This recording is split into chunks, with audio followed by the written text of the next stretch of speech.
Dracula est né au 19e siècle, mais on sait tous à quoi il ressemble grâce au cinéma. Chez Murnau, il est Nosferatu. Puis Todd Browning nous le montre comme ça. I am Dracula. Et Terence Fisher lui donne encore un autre visage.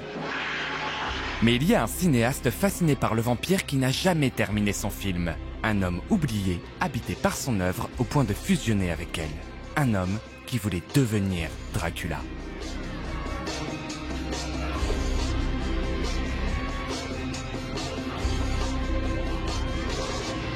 Quand j'ai vu Jean Boulet pour la première fois venir nous ouvrir la porte, j'ai dit tiens,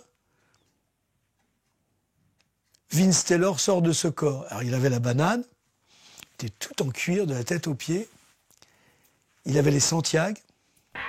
Paris 1963. Jean Boulet est un dessinateur fou de cinéma bis. Cofondateur du magazine Midi Minuit Fantastique, il traîne avec Cocteau, Boris Vian ou Sacha Guitry. Charismatique et noctambule, tatoué de la tête aux pieds, il hante les salles obscures autant que les mauvais quartiers. Tout ce qui était underground lui était familier, et ça c'était vraiment Jean Boulet. Nicolas Stanzik admire le cinéaste et finit par retrouver quelques rushs de son Dracula mythique, jamais achevé de son vivant. Mais au fait, c'était quoi la grande idée de Jean Boulet ? En 1963, lui vient l'idée, pourquoi pas adapter entièrement le roman de Bram Stoker, Dracula, qui vient de tomber dans le domaine public, mais en ombre chinoise.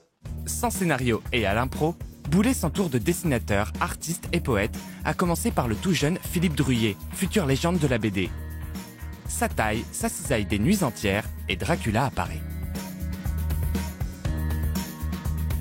Il m'a dit, tu vois, si tu regardes Dracula tel qu'il est décrit dans le livre, ce n'est ni Bela Lugosi, ni Jacques Palance, ni Christopher Lee, c'est Yul Brynner avec des grandes moustaches. Boris Bergman, bientôt parolier d'Alain Bachung, n'a même pas 20 ans. Il est recruté pour déclamer la voix off du film dans la langue de Shakespeare. Et ça aurait donné à peu près ça. Once upon a time, in a faraway land, known as Gloomy and Cold Transylvania, on a frozen road, a dark carriage hurried to a dark castle. Not any castle, I'm afraid. The castle of Count Dracula. Mais la voix n'a jamais été enregistrée, et le Dracula de Jean Boulet abandonné. La faute à des conditions de fabrication plutôt baroques. Le cinéaste ne cachant pas son goût pour les garçons, qu'il va débaucher dans les bas-fonds parisiens avant de les ramener dans son atelier. Les séances de tournage en plein milieu de la nuit pouvaient se terminer littéralement en partouze. Et le problème, c'est que le lendemain, tous ces jeunes gens se retrouvaient à nouveau avec des paires de ciseaux à découper les personnages. Et tout le monde n'avait pas forcément la fibre artistique là-dedans. Et ça donnait lieu parfois à des catastrophes que Druillet devait rattraper le surlendemain en redécoupant les choses, en redessinant les choses. Et donc, un coup on avançait, un coup on détruisait ce qui avait été fait. Enfin, c'était vraiment un petit peu au petit bonheur comme ça. Jean Boulet, qui avait tendance à diluer fiction et réalité, ne rêvait-il pas du tout premier Dracula homo-érotique ? Complètement, complètement. C'est ce qui l'intéressait. C'était la dimension sexuelle du vampire qui embrasse le cou des hommes comme des femmes. Et Jean Boulet perd pied.